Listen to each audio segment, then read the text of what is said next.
পিসিমার তো কোনো আঘাত লাগেনি। আঘাত ছাড়ো, আঘাতের তো চিহ্নও নেই। তার মানে কি পিসিমা মিথ্যে কথা বলছিলেন? কিন্তু কেন?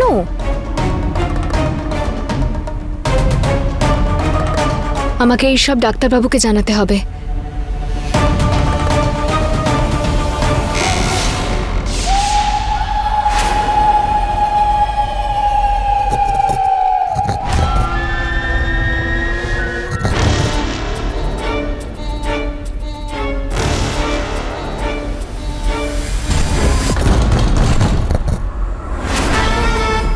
এই দরজায় এরকম আওয়াজ কি করছে?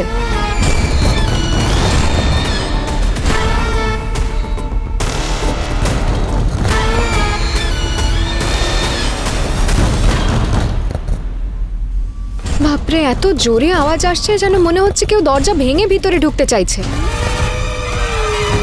কিন্তু এত রাতে এখানে কে আসতে পারে? কে করছে এরকম?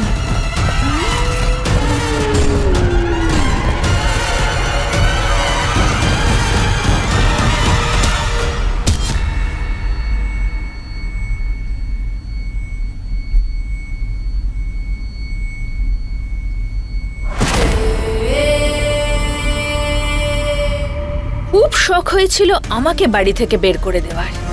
বের করব তো আমি ওকে, এই বাড়ি থেকেও আর আয়ুষ্মানের জীবন থেকেও।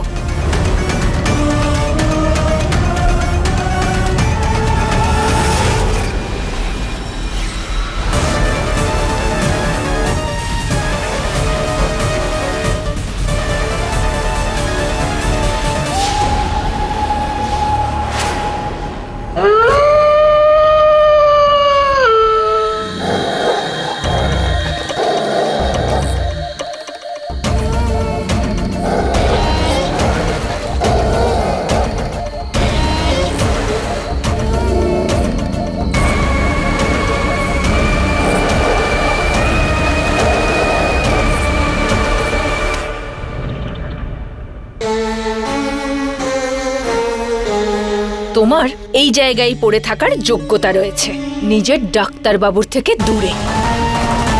আর তুমি যাই করে নাও না কেন, আমি কখনোই তোমাকে আয়ুষ্মানের কাছে যেতে দেব না।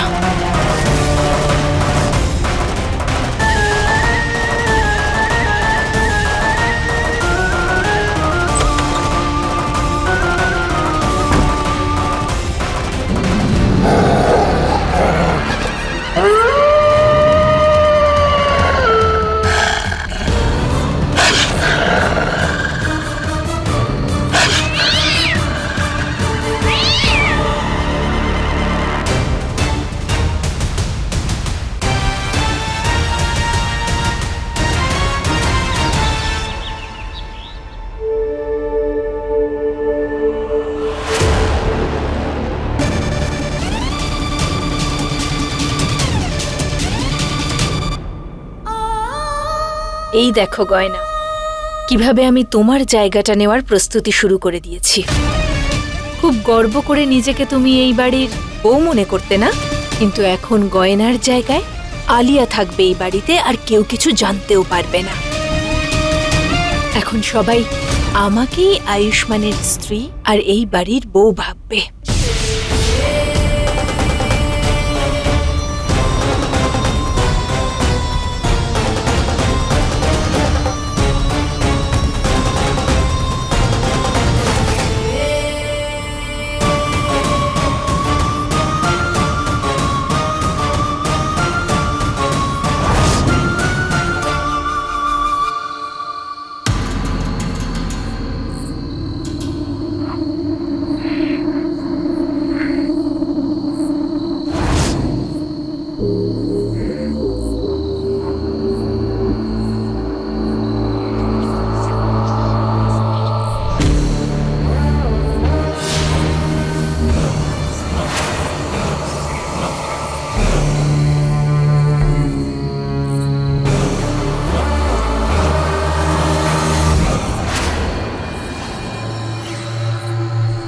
আমি এখানে কিভাবে এলাম?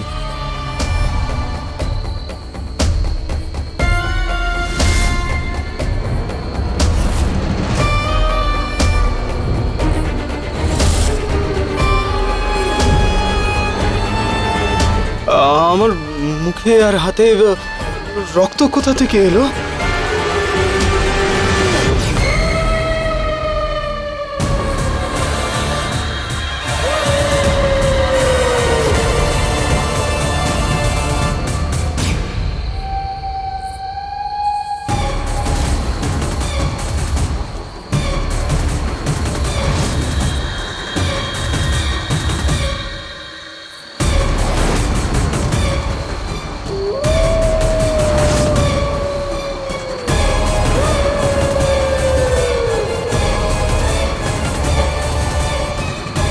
আমি নেকড়ে? না, আমি নেকড়ে কিভাবে হতে পারি? এটা কি করে হতে পারে?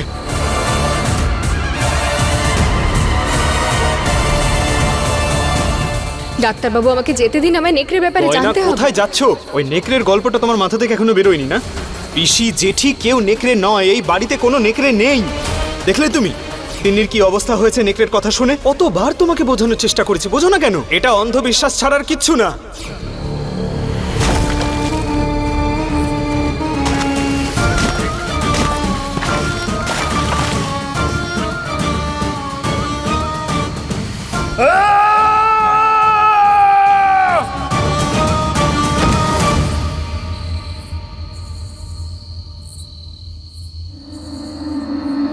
কি করে হতে পারে এটা? তার মানে বাড়ির লোকের উপর যতগুলো আক্রমণ হয়েছে, ওটা ওই নেকড়ের মতো দেখতে কুকুরটা নয়, আমি নিজে করেছিলাম। আমার বাড়ির লোককে আঘাত যে করেছে সে আমি। ওদের আঘাত, ওদের ব্যথা লাগার কারণ একমাত্র আমি।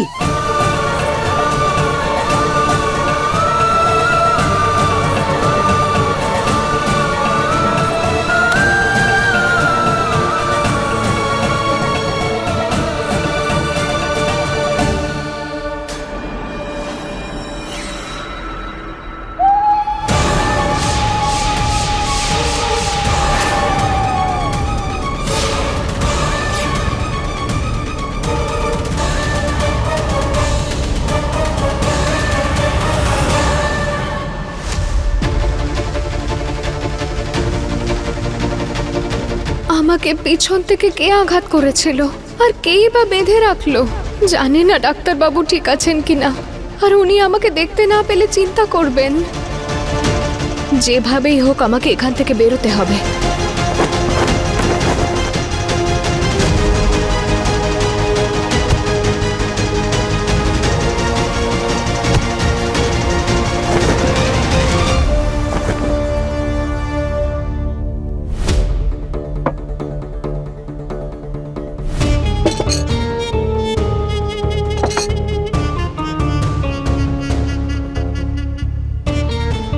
আরে এটা,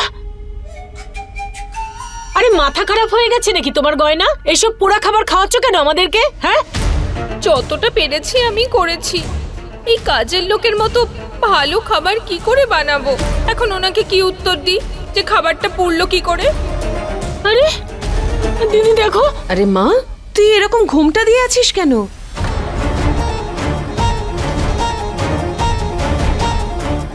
আরে আন্টি, আমি আগের প্রশ্নেরই উত্তর দিতে পারছি না, আর আপনি আবার আরেকটা প্রশ্ন করে বসলেন।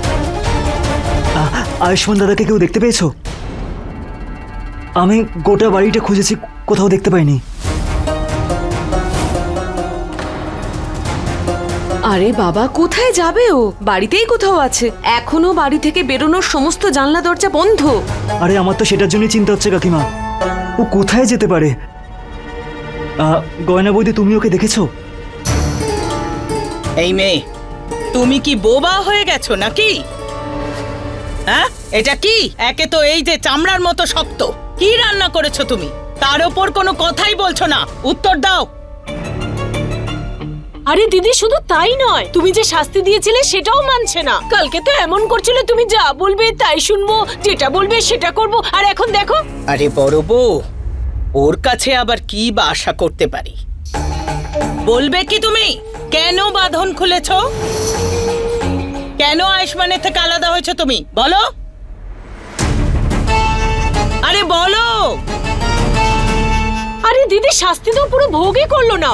নিশ্চয়ই আয়ুষ্মানকে বলেছে আমার খুব কষ্ট হচ্ছে, ওড়নাটা খুলে দাও, তাই হয়তো আয়ুষ্মান খুলে দিয়েছে। কি করে বলবো? কথা বললেই তো ফেঁসে যাব, সবাই জানতে পেরে যাবে আমি গয়না নই, আলিয়া। এই গয়না এখানে না থেকেও আমার সব সমস্যার মূল। দাঁড়াও দেখছি। কমলা, ওর ঘোমটাটা সরাও তো, ওর চোখে চোখ রেখে দেখবো, তারপর জিজ্ঞেস করব। সরাও ঘোমটা। হ্যাঁ মা, তুই এটা কেন ওর পরে না আছিস? গয়না নয়,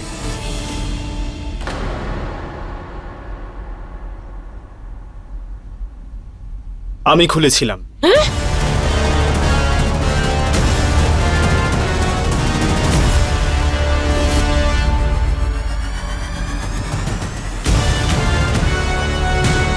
দাদা,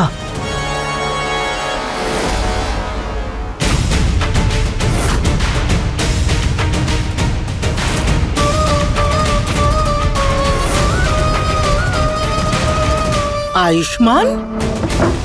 ও সোনা, বাবা কোথায় গিয়েছিলি? কি হয়েছে তোর? আমি ওই পথটা খুঁজছিলাম যেখান থেকে নেকড়ের মতো দেখতে কুকুরটা প্রবেশ করেছিল, যাতে আমি বাইরে গিয়ে দেওয়ালটা ভাঙতে পারি আর দরজা খুলতে পারি। সরি, আমি আমার শাস্তি সম্পূর্ণ করতে পারিনি। ঠিক আছে বাবা, তুই সুস্থ আছিস, এটাই সব থেকে বড় ব্যাপার। আমাকে এটা বলতো, তুই কোনো পথ পেয়েছিস?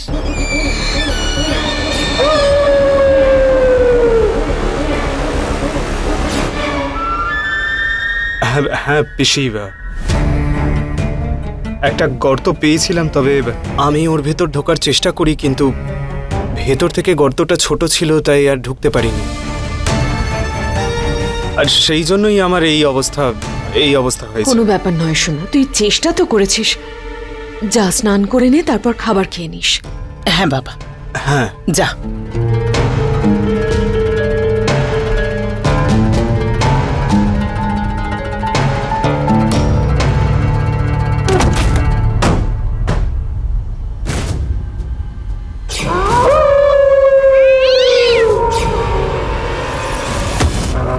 গয়না বারবার বলছিল নেকড়ে আছে, কিন্তু ওর কথা শুনছিলাম না। আমি বারবার ওকে বলছিলাম এসব ওর অন্ধবিশ্বাস, ওকে সন্দেহ করি। আমি বলছিলাম এসব ওর মনের ভুল ফিল্মি কথা।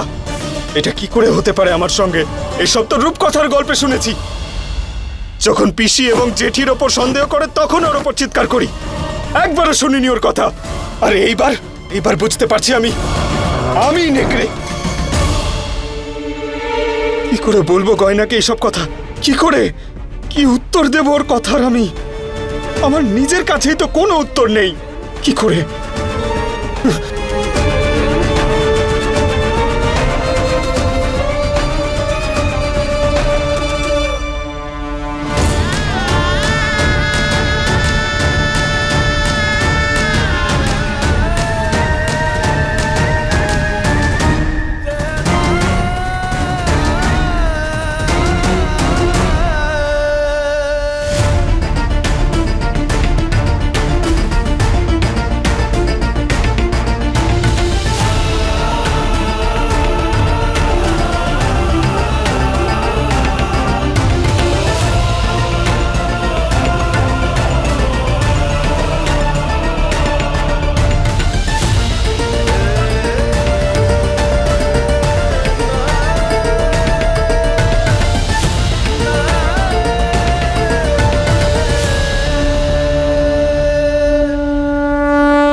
ডাক্তারবাবু,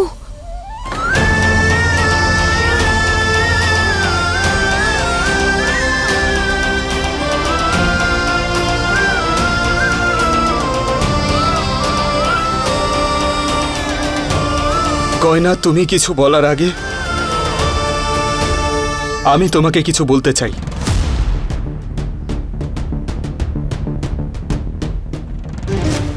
যে কথাটা আমি তোমাকে বলতে চলেছি তার জন্য তোমার চোখে চোখ রাখতে পারবো না, তাই ভালো এটাই হবে আমরা এইভাবেই কথা বলি। গয়না, আসলে বিষয়টা হচ্ছে তুমি ঠিকই বলেছিলে, নেকড়ে নেকড়ে মানব হয়, আর সেটা আমাদের বাড়িতেই আছে, আর সে অন্য কেউ নয় গয়না, আমি সেই নেকড়ে মানব। আর তার জন্য তুমি যা বলতে চাও, যাই করতে চাও, সেটা তুমি করতে পারো, আমি তোমায় কিচ্ছু বলবো না। গয়না, গয়না,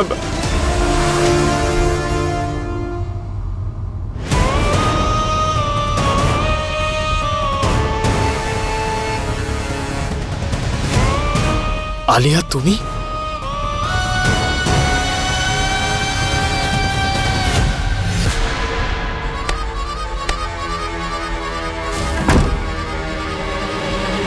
আয়ুষ্মান, তুমি নেকড়ে?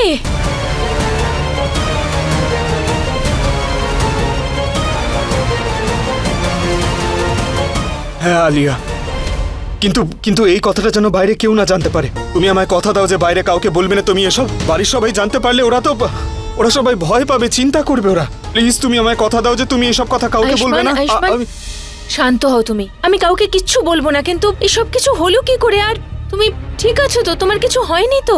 আর তুমি কি করে জানতে পারলে যে তুমি নেকড়ে? আলিয়া, আমি বাড়িতে একটা গর্ত দেখতে পাই, আর যখন এই গর্তের ভিতরে যাই আমি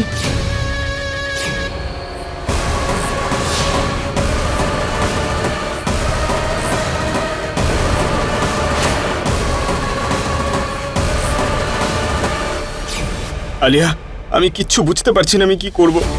কথাটা তো আমাকে কাউকে বলতেই হতো। আমি আওয়াজ পাওয়া মাত্র ভাবলাম গয়না ভেতরে এসেছে, আর সেই জন্য আমি সবটা বলে ফেলি। কিন্তু ওখানে গয়না ছিল না, তুমি ছিলে।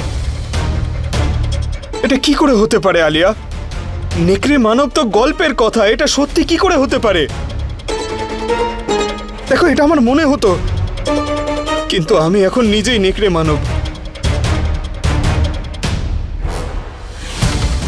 এমন অনেক কিছুই হয় যা আমাদের মনে হয় রিয়েল লাইফে হয় না, কিন্তু সেটা সত্যি হয় আলিয়া। কিন্তু এখন এসব কথা বলে লাভ হবে না, আমাদের কোনো না কোনো উপায় বের করতে হবে, তাই না? গয়না প্রথম দিন থেকেই বলছিল নেকড়ে আছে, আমি ওর কথা শুনছিলাম না। আমার গয়নাকে সবটা খুলে বলতে হবে, কোনো না কোনো সলিউশন নিশ্চয়ই বেরোবে। না না না না না, তুমি গয়নাকে এই ব্যাপারে কিচ্ছু বলবে না। কি এসব কি বলছো তুমি? মাথা খারাপ হয়ে গেছে তোমার? তোমার কোনো অধিকার নেই আমার আর গয়নার মাঝখানে এসে আমাদের হয়ে সিদ্ধান্ত নাও। আমি গয়নাকে কি বলতে চাই কি বলতে চাই না সেটা আমি সিদ্ধান্ত নেব, তুমি না। ও আমার স্ত্রী, আর ওর অধিকার আছে সত্যি জানার। আমি ওকে সবটা বলবো। না, আমি গয়নাকে এসব কথা কিছুতেই তোমায় বলতে দেব না, কারণ এই ঘটনার সুযোগটা আমায় নিতে হবে। আয়ুষ্মান, তুমি এসো আমার সঙ্গে। আলিয়া, আলিয়া কি করছো কি তুমি? আলিয়া ছাড়ো আমায়।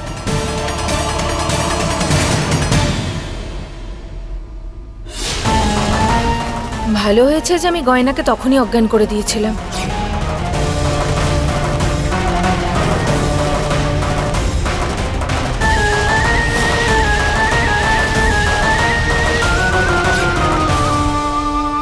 গয়না!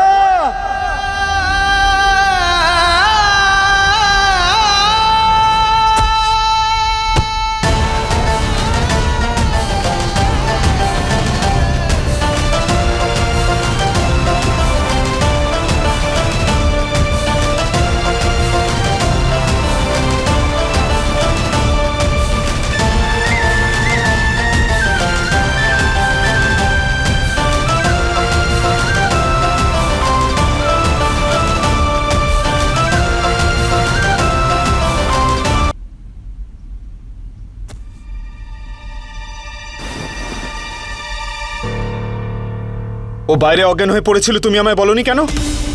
আয়ুষ্মান, আমি তো সেটা বলতেই তোমার কাছে আসছিলাম, কিন্তু যখনই আমি তোমার কাছে আসলাম তুমি বললে তুমি নাকি নেকড়ে, সেই জন্য তোমায় কিছু বলতেই পারিনি। কিন্তু ওর হয়েছেটা কি? ও এইভাবে অজ্ঞান হয়ে রয়েছে কেন?